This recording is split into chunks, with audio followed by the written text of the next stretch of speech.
Les théories du nouvel ordre mondial sont ce que j'appelle des théories unifiées parce qu'elles essaient de rassembler tous les événements possibles et imaginables sous une seule et même théorie de la conspiration. Et généralement, derrière cette conspiration, il y a une société secrète qui a toujours plus ou moins trait aux Illuminati.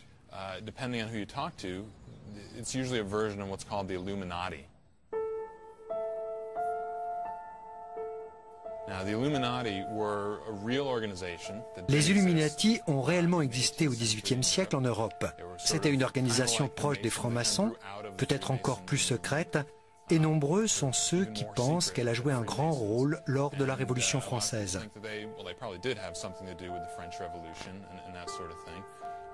Selon des sources historiques, les Illuminati ont existé pendant une quinzaine d'années, avant d'être découverts et éliminés par la police pour leurs idées subversives. La théorie de la conspiration veut nous faire croire que l'organisation a survécu jusqu'à aujourd'hui et remonte bien au-delà du XVIIIe siècle à des milliers d'années.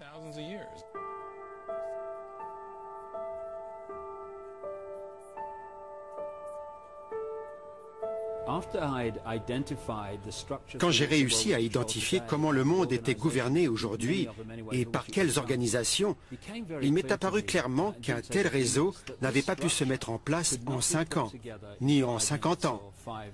Ça remontait forcément beaucoup plus loin que ça.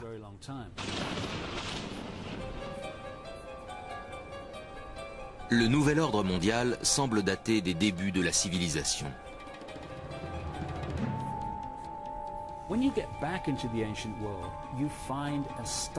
Quand on remonte aux origines primitives, on trouve toujours le même thème. Des dieux omniscients qui ont créé une ancienne civilisation avancée que l'archéologie et l'histoire moderne n'arrivent toujours pas à expliquer. Ces dieux d'origine reptilienne se sont reproduits avec l'humanité pour créer une race hybride de demi-dieux.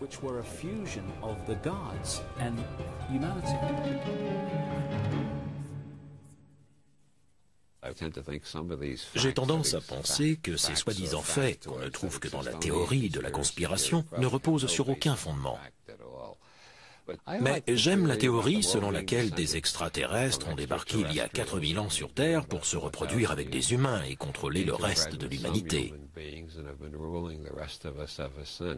Ça a un petit côté angoissant qui me plaît beaucoup.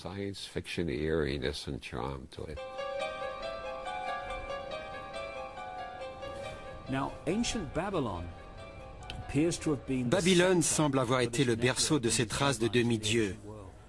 Quand ils sont arrivés à Rome, il y a eu l'Empire romain.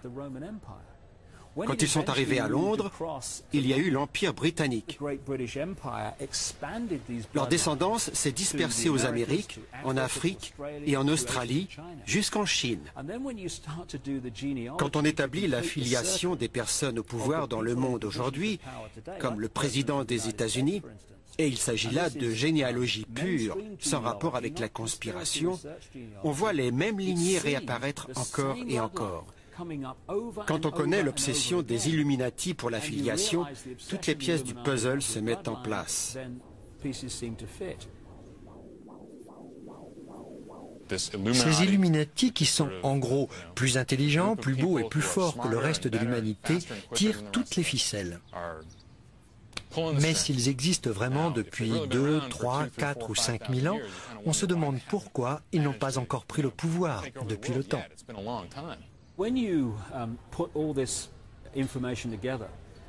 Quand on rassemble toutes ces informations, on voit qu'une seule et même filiation détient le pouvoir depuis l'aube des temps.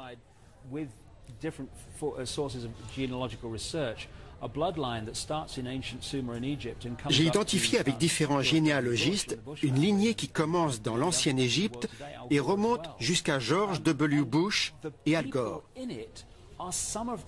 On y trouve les grands noms qui ont fait l'histoire au cours des 5000 dernières années. C'est incroyable.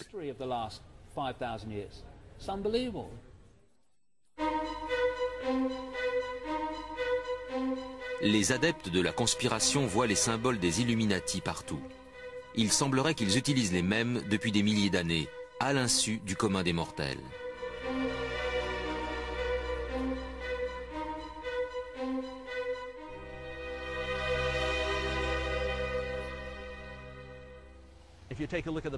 Sur l'envers d'un billet de $, il est écrit Novus Ordo Seclorum, c'est-à-dire le nouvel ordre pour les siècles. On y voit une pyramide, un symbole qui n'a rien d'américain. Je vais vous montrer un billet d'1 $ et vous faire une démonstration.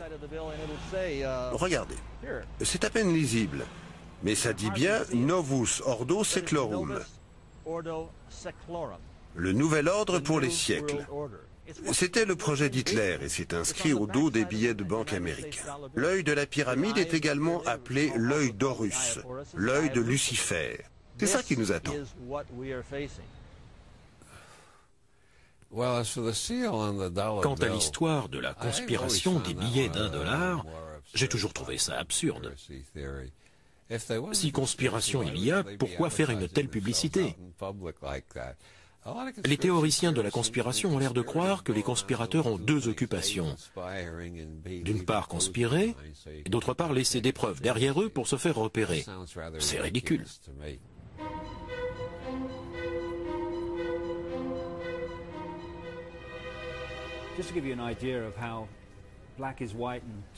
Je vais vous prouver à quel point notre vision du monde est complètement faussée. Vous voyez la femme qui lève une torche dans la baie de New York. C'est la statue de la liberté, le symbole de la liberté. Du moins, c'est ce que pensent 99,99% des Américains.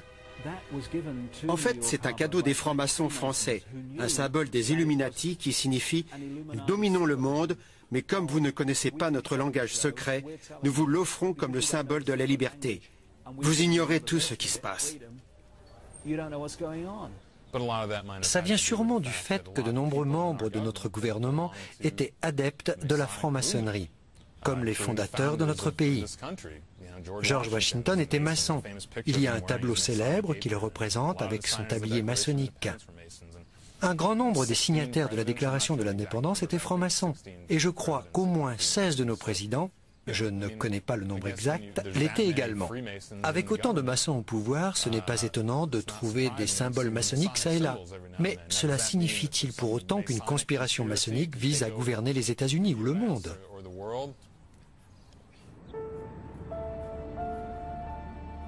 Selon les théoriciens de la conspiration, l'affiliation des demi-dieux est très active aujourd'hui au sein des grandes institutions politiques et économiques mondiales.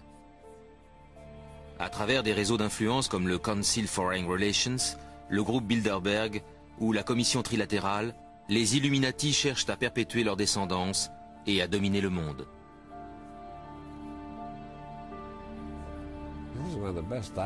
C'est l'un des faits les mieux documentés de la littérature de la conspiration.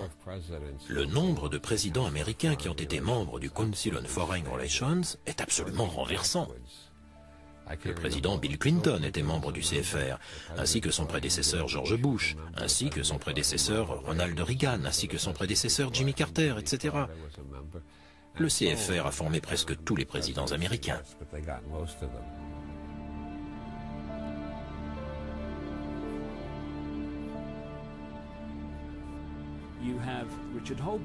Richard Holbrooke, l'ambassadeur de Bill Clinton, était membre du groupe Bilderberg, de la commission trilatérale et du CFR. Il était rattaché au ministre des Affaires étrangères Warren Christopher, CFR trilatéral.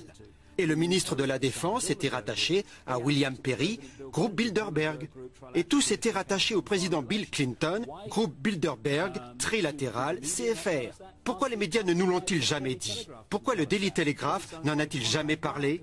Parce qu'il est dirigé par Conrad Black, membre du groupe Bilderberg. Et pourquoi le Washington Post n'a-t-il pas révélé que tous ces gens étaient liés par les mêmes organisations? Parce qu'il est dirigé, du moins officiellement, par Catherine Graham, groupe Bilderberg, trilatéral, CFR. Et les trois grandes chaînes américaines ABC, CBS et NBC sont dirigées par des membres de ces trois organisations.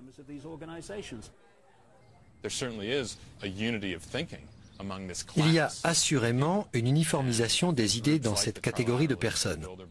Je pense que les organisations comme la Commission trilatérale ou le groupe Bilderberg servent à aplanir les divergences d'opinion qui pourraient exister entre les membres afin de former des vues communes.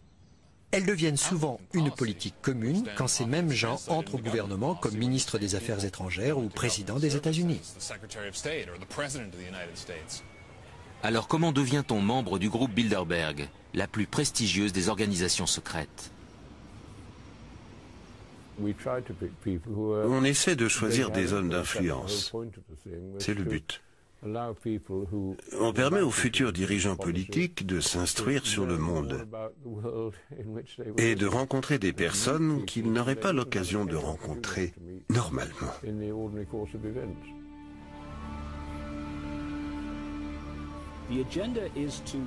Leur but est de créer un pouvoir global centralisé qui régirait tous les secteurs de la société. Pour une raison très simple, le noyau dur de ce réseau n'est composé que d'un très petit nombre de personnes comparé à la population mondiale.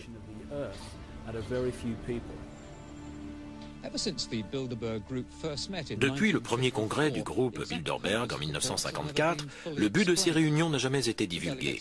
Les délégués se rencontrent pour 3 jours de débats secrets dont rien ne transparaît jamais. Le caractère secret, ou privé le mot est plus juste, de ces réunions a toujours été bien préservé. Mais inévitablement, ça a donné lieu à des théories de la conspiration des deux côtés de l'Atlantique. Les Américains y ont vu un complot destiné à ébranler les États-Unis, et les Européens ont dit que c'était une tentative de renverser les gouvernements de gauche en Europe et en Amérique du Sud. Ça n'était bien sûr ni l'un ni l'autre. Néanmoins, les congrès annuels du groupe Bilderberg continuent d'attirer les suspicions. En 1998, la conférence a lieu en Écosse. Un journaliste audacieux tente de s'y introduire. J'ai appris par un informateur que le groupe Bilderberg tiendrait son congrès d'été annuel ici, à Turnberry. Je savais vaguement qu'il s'agissait d'hommes et de femmes de pouvoir qui se réunissaient chaque année. Partout aux alentours, il y avait des policiers en uniforme ou en tenue de combat qui bouclaient les lieux.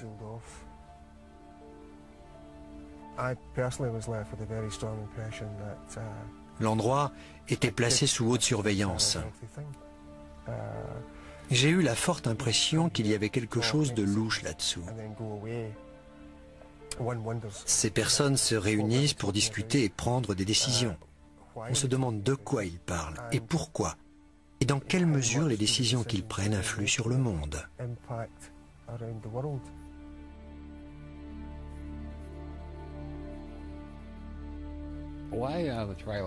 Pourquoi la commission trilatérale, le CFR et le groupe Bilderberg sont-ils aussi opaques? J'ai tourné et retourné la question dans ma tête pour essayer de trouver une alternative aux théories de la conspiration qui soupçonnent ces gens de comploter d'affreuses choses contre le reste de l'humanité. Et je pense que la réponse est qu'ils complotent effectivement des choses qu'ils ne tiennent pas à divulguer, pour la bonne raison que chacun a droit d'avoir des secrets. Pas question d'examiner leurs comptes ou leurs recherches. Il y a un aspect secret qui réside dans la nature même d'une organisation et qui veut qu'on ne divulgue pas grand-chose, même si c'est inoffensif. La peur est en grande partie inspirée par la jalousie.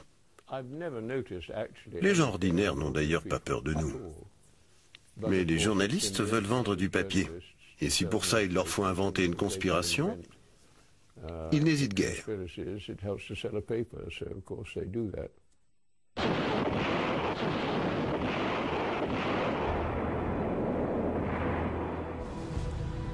Les théoriciens de la conspiration dénoncent ces organisations qui dirigent le monde en secret. Mais ils incriminent aussi des institutions internationales comme les Nations Unies ou l'OTAN.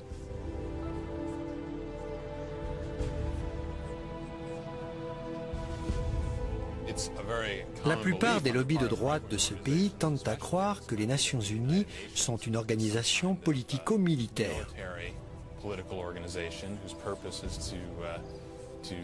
Ils pensent qu'elles ont pour but de prendre le pouvoir par la force aux États-Unis afin d'établir un gouvernement mondial unique grâce à l'OTAN, leur bras armé.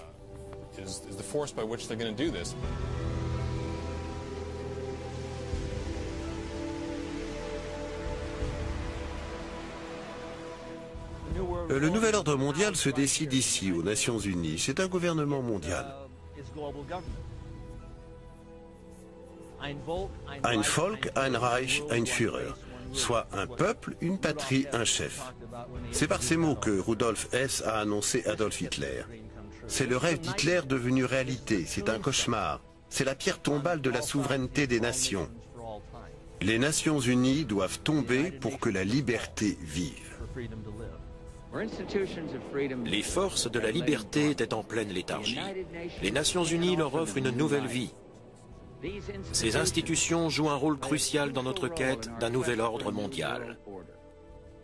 Un ordre dans lequel aucune nation n'abandonnera une once de sa souveraineté. Un ordre qui sera caractérisé par la loi plutôt que par la force. La Première et la Seconde Guerre mondiale ont été déclenchées pour créer les Nations Unies. Elles font commerce de la guerre.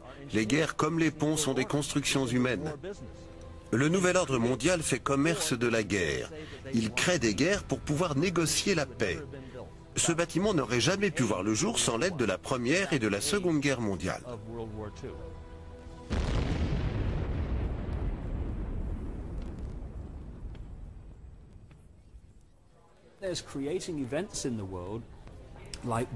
Il déclenche des événements comme les guerres et les attaques terroristes, les dévaluations et les krachs boursiers, pour que la population les appelle au secours. Et ensuite, ceux-là même qui sont secrètement responsables du problème proposent des solutions à la demande du peuple. C'est l'un des leitmotifs des théoriciens de la conspiration. Ils vous diront à propos des Nations Unies, les Nations Unies sèment des foyers d'insurrection et d'opposition à travers le monde entier pour pouvoir intervenir et prendre le pouvoir. C'est un prétexte pour s'ingérer à l'étranger. Quand on entend ça, on peut penser que ce n'est pas entièrement dépourvu de bon sens, parce que ça s'est déjà vu. Mais on peut se dire aussi que tout ça entre un peu trop facilement dans les cases de la conspiration, et qu'il y existe peut-être une approche différente, un peu plus originale et sûrement plus édifiante.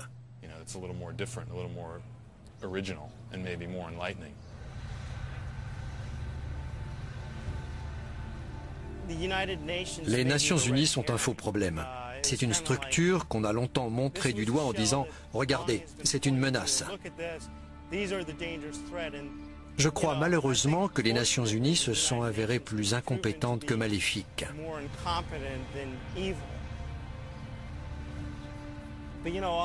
Jusqu'à récemment, on nous brandissait les Nations Unies sous le nez et pendant ce temps-là, tranquillement, l'Organisation mondiale du commerce fixait les règles du commerce international, tandis que le Fonds monétaire international et la Banque mondiale dessinaient l'économie mondiale et dictaient leurs exigences aux pays en voie de développement. Tout cela au seul profit des grandes multinationales.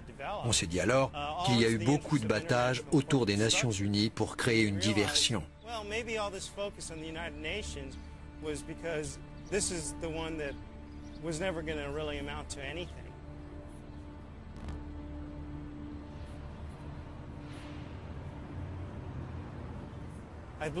Je crois que c'est l'un des Rothschild qui a dit un jour « Celui qui contrôle la monnaie d'une nation contrôle la nation ». Parce que lorsque vous contrôlez la planche à billets, lorsque vous contrôlez les devises, vous avez le pouvoir de dicter sa conduite au gouvernement qui réagit aux pressions financières. L'argent est roi. Quand le Fonds monétaire international prête de l'argent aux pays en voie de développement, il exige des garanties. Nous avons des forêts tropicales, bien, donnez-les-nous. Nous avons des minerais, bien, donnez-les-nous. Ils coupent les arbres en échange des aides financières. Les populations s'appauvrissent en remboursant les intérêts, et quand ils ne peuvent plus payer, on demande aux contribuables américains de mettre la main au porte-monnaie. Pour financer qui? Les mondialistes? Les Hitler en puissance? L'élite? Les Illuminati? C'est de la folie.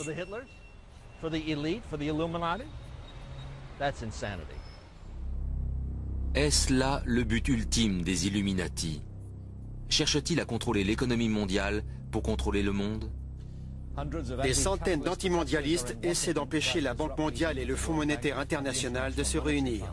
À chaque coin de rue, les manifestants ont formé des chaînes humaines pour tenter d'empêcher les réunions d'avoir lieu. Les manifestants disent que le FMI et la Banque mondiale contribuent à l'appauvrissement mondial.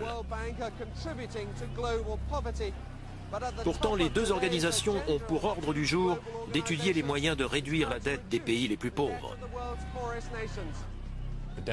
Les manifestations anti-FMI étaient une réaction à la globalisation du pouvoir et une rébellion à l'idée que la politique économique mondiale puisse être décidée par un petit groupe de gens qui servent leurs propres intérêts. C'est un peu la définition même d'une conspiration. On parle beaucoup des Nations Unies, de l'OTAN, de l'OMC, du FMI et de la Banque mondiale, mais ça ne sert à rien de se focaliser sur ces structures. Qu'on le veuille ou non, le phénomène continuera d'exister à travers les institutions actuelles ou de nouvelles institutions. Le vrai problème est de savoir pour qui travaillent ces organisations et quels intérêts elles servent.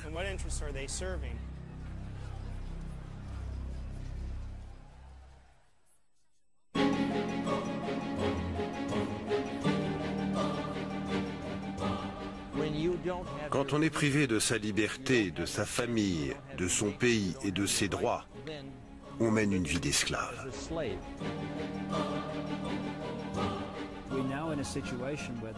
Nous avons enfin une bonne visibilité de la situation. Nous disposons d'une courte fenêtre de tir pour mettre du sable dans l'engrenage. Il faut que l'humanité prenne conscience de ce qui se trame, ce qu'elle n'a pas eu la capacité ou le désir de faire jusqu'à maintenant. Car si nous ne réagissons pas très vite, alors le nouvel ordre mondial deviendra une réalité.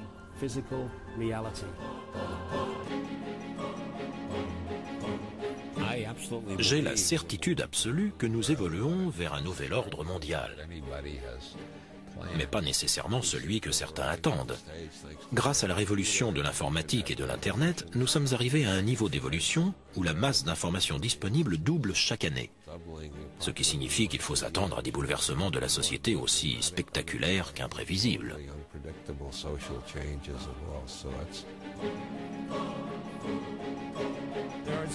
Le peuple a toujours été contrôlé par une structure autoritaire. On pourrait argumenter qu'au cours des 50 dernières années, cette autorité s'est accrue, quoique de manière plus subtile. Mais elle a toujours existé. Alors, prétendre qu'il n'existe pas derrière une sorte de société secrète aux vues mystiques serait faire preuve d'un manque de réalisme.